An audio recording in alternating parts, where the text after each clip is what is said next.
If you are looking to overwinter some of your plants to give yourself a head start for the next season and you're not necessarily wanting to make a banshee, it's very simple to do. Take your plant, remove it from the pot gently, and take a hose and spray down the roots. So you want to clean off the roots as best you can, get all the soil off of there. Trim back the roots a little bit and then repot it with some fresh compost.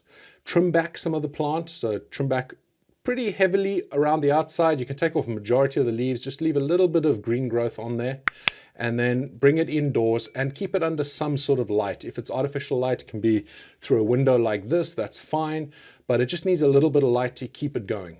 Be very careful not to overwater though. That is the biggest mistake I see with overwintering. People think they need as much water as they do when they're in the growing season.